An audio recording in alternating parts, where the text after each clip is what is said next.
Si tu regardes cette vidéo, c'est probablement parce que tu es investisseur, que tu voudrais investir et que tu t'intéresses à l'immobilier. Beaucoup d'investisseurs et de personnes qui veulent faire du marchand se posent la question de comment est-ce qu'on peut savoir si un plateau ou un appartement est divisible en deux ou en plusieurs. C'est une question qui est extrêmement importante parce que la division en immobilier, c'est quelque chose qui peut générer de la plus-value.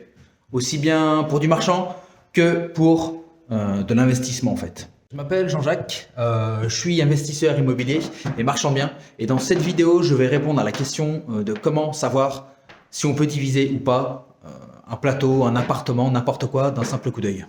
Mais avant de commencer, je vais te présenter l'affaire en question. Pour te situer un petit peu le contexte, je te montre ça tout de suite.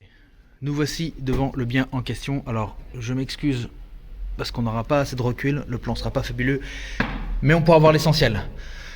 Première chose, la porte-fenêtre. Alors, un truc, quand on voit une porte-fenêtre, quand on voit des espèces de coulures, comme ça là, ça c'est du plomb. Ça veut dire qu'avec la température, le plomb a coulé, donc ça, il faut le changer. Le plateau en question. Donc je vous montre le plafond. Voilà. Le plateau en question fait 46 mètres carrés. Et il est super intéressant parce que comme je vais vous le montrer, on peut le diviser en deux. Ici, on a 23 mètres carrés. Ici, on a 23 mètres carrés. On a ici une porte avec un rideau qu'on peut lever. Bon, je ne l'ai pas levé parce qu'il faut le découper, il est bloqué. Et là, on a une autre entrée. Qu'est-ce qui fait qu'on peut diviser ce plateau? Comme je t'ai dit, la première chose à regarder pour une division, c'est l'évacuation. L'évacuation, si tu veux créer un lot supplémentaire, il va falloir que tu poses des toilettes dans le lot supplémentaire. Il va falloir que tu aies une salle d'eau. Douche, meuble vasque, il va falloir que tu aies une cuisine. Donc une évacuation, ça va être obligatoire. Pas n'importe quelle évacuation, il faut une évacuation en 100, c'est du 10 cm de diamètre. C'est là-dessus qu'on va poser les toilettes. Si tu n'arrives pas à tirer une évacuation en 100, donc en général tu seras sur des diamètres qui sont plus petits, je t'invite très fortement à ne pas diviser parce que pour les toilettes tu seras restreint à faire du broyeur, en fait, à poser des broyeurs. C'est absolument ce qu'on veut éviter. Pourquoi on veut éviter ça? Parce qu'un broyeur, ça se bloque en fait. On a souvent des locataires qui nous appellent parce qu'ils ont mis n'importe quoi dans leurs toilettes et le broyeur se bloque, il faut faire intervenir un plombier. Donc dans ce plateau, on peut voir ici, on a les toilettes. Donc je vais baisser pour te montrer. On a les toilettes et ici l'évacuation en sang. Quand tu regardes un petit peu la disposition, on est limitrophe avec le mur de refend là. Et ici, on a une autre évacuation là. On descendra dans la cave pour te montrer, mais là ce qui se passe en fait, sous les caves là, on a l'évacuation qui descend comme ça. Au départ, j'étais parti pour carotter ce mur là. On le carotte, on se repique et on fait sortir les vagues ici. Alors petite chose, si tu te piques, si tu cherches à carotter un mur porteur, les murs porteurs sont des parties communes. Donc si tu veux faire les choses dans les règles de l'art, il va falloir que tu fasses une assemblée générale extraordinaire, une assemblée générale ordinaire, pour demander à la copropriété l'autorisation de te repiquer. La copropriété peut te demander de faire intervenir un bureau d'études, ce que tu veux absolument éviter. Donc en général, c'est pas bien ce que je veux dire, mais on le fait à la sauvage. On ne demande rien à personne, on carotte. Mais dans le cas présent, on n'a pas besoin de faire ça, et je te montre ça tout de suite, on a une petite astuce. Je prends ma vidéo sur les toilettes. Là, tu vois, on coule ici. Et ce qui se passe, ici on a une planche en bois. Donc l'astuce, c'est de mettre un coup de scie-cloche ici et de se repiquer dessus et en faire sortir les vagues juste là. Comme ça, on n'a pas besoin de percer le mur.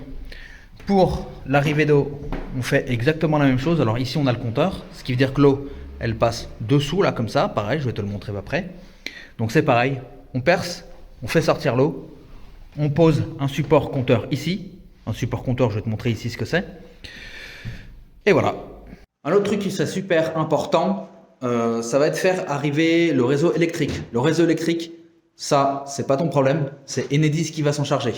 Tu passes un coup de fil à Enedis, ils vont faire venir un prestataire qui va te faire un devis. En général, compte entre 600 et 2000 balles. Moi, je compte 600 par compteur. Maintenant, je vais te montrer les caves pour te montrer un petit peu plus précisément. On va descendre tout de suite. Ok. Donc là, maintenant, je vais te montrer les caves pour que tu puisses voir par toi-même.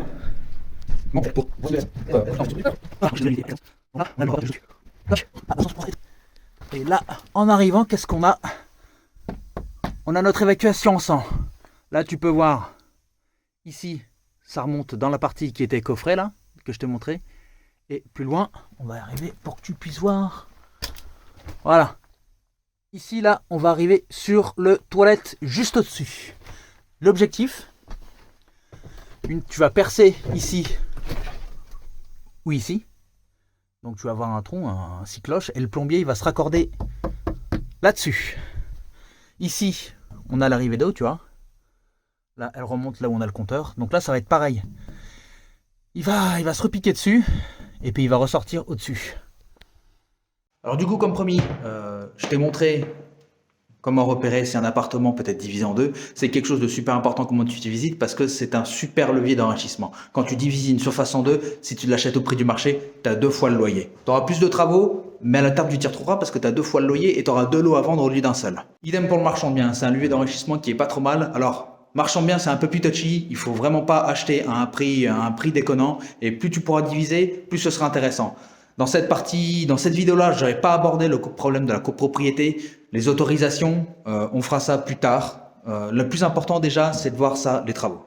Si ça t'intéresse, j'ai une activité de conseil où j'aide les jeunes investisseurs et les jeunes marchands de biens, ou même des profils un peu plus expérimentés, à développer leur activité ou même à commencer. Tu trouveras le lien en allant sur la chaîne, dans l'onglet je crois que c'est à propos, il y a un petit captcha à remplir et tu trouveras l'adresse mail, sinon je te la mets en description. J'espère que cette vidéo t'a plu, n'hésite pas à mettre un petit commentaire si tu as des questions ou même si tu as des idées de sujets et je te dis à plus. Ah, et YouTube pense que cette vidéo devrait t'intéresser.